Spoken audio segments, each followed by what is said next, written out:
Ask someone who lives in San Jose what there is to do here, and a lot of them laugh and say nothing. It's the running joke in the biggest city nobody talks about, stuck in the shadow of San Francisco. And they're half wrong. The best things to do in San Jose aren't a skyline or a monument. They're a plate of food, a maze of a house, and a Cold War relic on a mountaintop. So I'll start you with the food, because it's the thing this city does better than places 10 times its size. San Jose has more Vietnamese people than any city on earth outside Vietnam. Over 180,000 of them. And what that gives you is food you will not eat better anywhere in America. The heart of it is a stretch of Story Road, the city officially named Little Saigon, where two big Vietnamese malls, Grand Century and Vietnamtown, sit across from each other. This is where you go for a real bowl of pho, for broken rice with grilled pork, and for banh mi, the Vietnamese sandwich on a crackly baguette that a chain called Lee's Sandwiches invented right here in San Jose before it went national. On a weekend, the food court inside Grand Century is packed shoulder to shoulder, and the smell of grilled lemongrass pork hits you before you're through the door. The food is the first thing I'd send anyone to in this city, ahead of every museum on this list.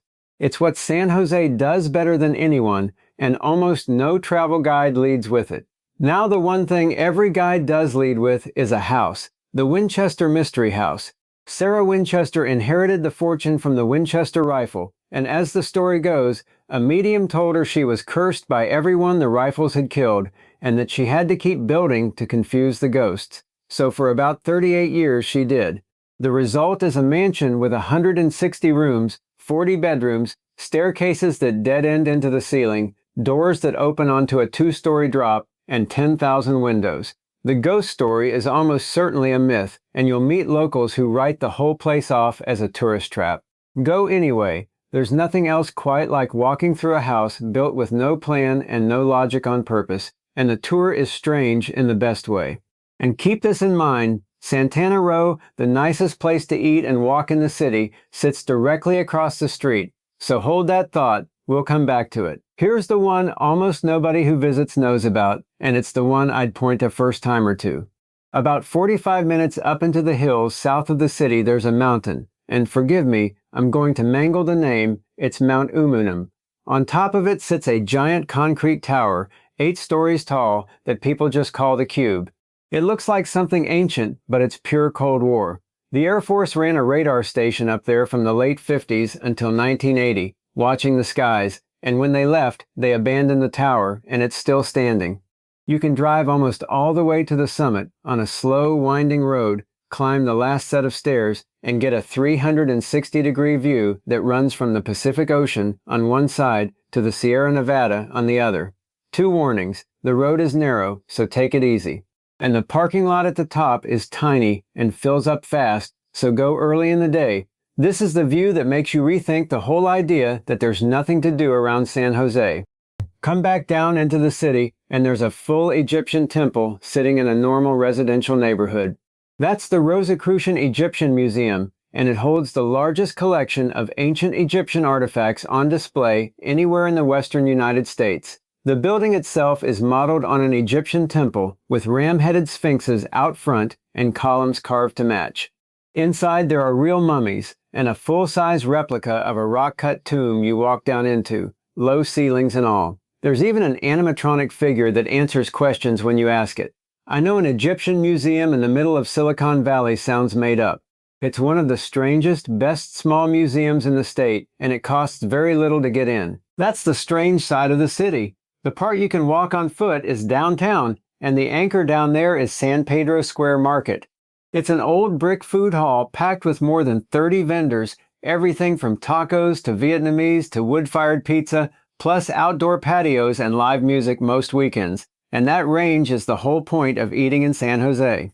Because the city is so mixed, the Mexican, Indian, and Chinese food is as good as the Vietnamese, and San Pedro Square is the easiest place to graze a bunch of it in one go. Right next to it is the Peralta Adobe, a small mud brick house from 1797 that's the oldest surviving building in the whole city, the last piece of the original Spanish Pueblo San Jose grew out of. And if you like art, the San Jose Museum of Art is a couple of blocks away, small, focused on West Coast artists, easy to fold into the same afternoon. Quick thing while we're on food and getting around. If you're planning a trip out here, I've dropped a money-saving travel guide and the tour operators around here that are worth your money into the description below. That's where the real deals and the booking help live, so grab them before you sort out the rest of this list. Back downtown, the big draw for families is the Tech Interactive in the Blue Dome building you can't miss. It's a hands-on science and technology museum, which fits since you're standing in the middle of Silicon Valley. Kids can code, build, and pull apart the exhibits, and there's an IMAX dome theater inside, one of only a handful of dome-shaped IMAX screens in the country. If you've got older kids or you like tinkering, you can lose half a day in there. Remember the Winchester house I told you to hold a thought on? Directly across the street from it is Santana Row, and pairing the two is the single best routing move in this city. Santana Row is an open-air strip of about 50 shops and 30-odd restaurants built to feel like a European village with live music in the little central plaza. It's a nice outdoor mall, no more and no less. But after touring a mansion full of dead-end staircases, walking across the road for a good meal and a cold drink is exactly what you want. Locals will point you to Left Bank for the patio, Boba Guys for the drinks, and Sauced for barbecue. And a couple of minutes from the house, Falafel's Drive-In has been slinging the same garlic-loaded falafel from a walk-up stand since the 50s, cheap and pure San Jose. Trade the shine for something older and greener. A few minutes away is the Municipal Rose Garden, and I'll admit I almost left it off this list because a rose garden sounds like the definition of filler. Then I looked it up. This one was voted America's best rose garden in a national contest, beating out more than 100 others. It's around 3,500 rose bushes on land that used to be a prune orchard back when this whole valley was farms and not chip factories. It's free, but time your visit because the roses only bloom from about May into June. Come in the off-season and you're looking at a field of bare bushes, wondering what the fuss was about. And don't confuse this one with the Heritage Rose Garden across town, which locals will tell you to skip. Staying in the old neighborhoods, there's one more you should walk on foot. San Jose has one of only 3 historic Japantowns left in the entire United States. The other originals got wiped out over the last century, and this one survived. It's a few blocks of family-run shops, ceramic stores, and some of the best casual Japanese food around. And it's the kind of place Anthony Bourdain came to film because it's real and not staged for tourists. Grab a bite, poke into the shops, and walk it. Compared to a downtown that can feel empty, Japantown feels lived in. You did come to Silicon Valley, so here's the one piece of that world you can actually walk into. Almost all the famous campuses, Apple, Google, the rest are closed office parks you can only stare at from the road. The exception is the Apple Park Visitor Center in neighboring Cupertino. It's free, and it's the only part of Apple's giant ring-shaped headquarters open to the public. You get a rooftop terrace looking out at the spaceship building, an augmented reality model of the whole campus you explore on a tablet, and yes, a store. And if you're a real tech pilgrim, 2 more, both a short drive out, both worth it. The Computer History Museum in Mountain View has the world's biggest collection of old computers, and the Intel Museum in Santa Clara is free and walks you through how a computer chip gets made, from the most expensive campus on Earth to something gloriously dumb and free. Downtown, in a little green called Discovery Meadow, there's a Monopoly board built into the ground out of granite, big enough to walk across. It holds the Guinness record for the largest permanent Monopoly game in the world. And yes, you can play it if you book ahead. Right next door is the Children's Discovery Museum, a big hands-on place aimed at younger kids, funded in part by one of Apple's own founders. If you've got little ones, that corner of downtown is an easy afternoon. Stick around downtown after dark for this one, because in daylight it's nothing. Outside City Hall, there's a tunnel of 25 arches, more than 400 feet long, wired with lights that pulse and race in time with music. It's called Sonic Runway. At night it lights up and changes color, and you can walk right through it, and it runs free every evening. During the day, it's a row of bare metal hoops, so this is strictly an after-dinner stop. 2 blocks over stands the building the entire city is named for.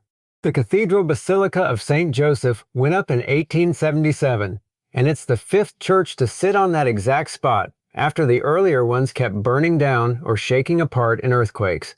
The very first one, built in 1803, was the first parish church in California that wasn't part of the mission system, and San Jose took its name straight from it. Step inside for the stained glass and the domes. It's a 5-minute visit that quietly explains where the name came from. From here, the city spreads out, and so does the rest of this list. The first one out from the core is Kelly Park, which is 3 attractions stacked in one spot. There's Happy Hollow, a small zoo and kiddie amusement park that's perfect if you're traveling with little ones and skippable if you're not. There's the Japanese Friendship Garden, a free set of koi ponds and bridges modeled on a famous garden in San Jose's sister city in Japan, and it's a surprisingly peaceful spot. And there's History Park, a free open-air collection of more than 30 old San Jose buildings you walk among, including a working replica of the electric light tower the city built downtown in the 1880s. One park, half a day if you want it, mostly free. Real quick, if this is saving you from wading through 10 identical San Jose guides, a quick like does more for the channel than you'd think. Then back to it. If you want to stretch your legs, head for the East Foothills and Alum Rock Park. This is the oldest city park in all of California, opened back in 1872, tucked into a canyon along a creek. It has real hiking, historic mineral springs that people once traveled here to soak in, and a rocky overlook called Eagle Rock with a wide view back over Silicon Valley. The main creek trail is flat and shaded, easy enough for a stroller or a quick morning walk before the day heats up. It's free, it's usually quiet, and it's about 20 minutes from downtown. This is the San Jose the locals lean on, the outdoors, because the weather here is about the best in the country. Keep climbing past that, all the way to the top of Mount Hamilton, and you reach one of the highlights of the entire region. Lick Observatory. Built in 1888, it was the first observatory in the world made to run full-time on a mountaintop, and the man who paid for it, James Lick, is buried underneath the main telescope. On weekends, you can drive up, tour the historic 36-inch refractor, and on clear nights, they run stargazing programs. Fair warning, the drive is long and the road is a real white-knuckle climb, all switchbacks, so budget an hour each way and take it slow. A winter storm also damaged the main dome recently, so check their website before you make the trip because the schedule has been patched together while they fix it. When it's open, standing in a Victorian dome at the top of the sky is worth every switchback. Back down at ground level, there's one more San Jose institution, and I'm not going to sugarcoat what's happened to it. The San Jose Flea Market, the Berryessa one, opened in 1960 and grew into one of the biggest open-air markets in the country. Thousands of vendors spread over 100+ acres, a whole world of food, antiques, and bargains. That version is basically gone. The land got sold for a huge housing and transit project, and the market has been squeezed down to a tiny fraction of what it was. A few acres and a few hundred vendors running on borrowed time while the bulldozers wait. So go knowing you're seeing the tail end of it, the last of a giant that's already mostly gone. There's still good food and a bit of the old chaos left, but the real Big Flea is a memory now.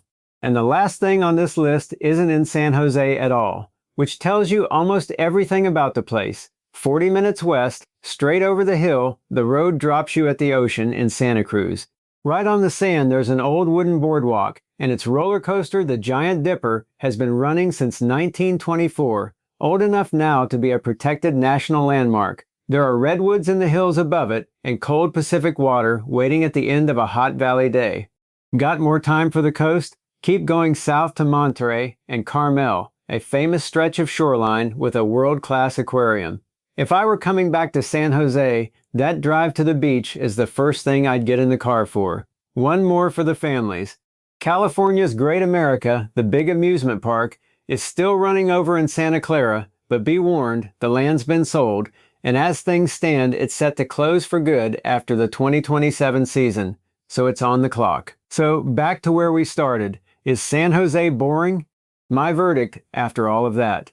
If you're expecting a great walkable downtown full of landmarks, yeah, you'll be a little let down, and the locals who joke about it aren't entirely wrong. But that's not what this city is for. San Jose works as a base. It's the best Vietnamese food outside Vietnam, a handful of genuinely strange sights you won't find anywhere else, and a ring of coast and hills and mountaintops sitting 20 to 60 minutes out in every direction. Treat it like a place to stay, eat, and drive out from. Do that, and it goes from boring to one of the easiest, sunniest bases you could pick in California. Rent a car, come hungry, and don't spend all your time downtown.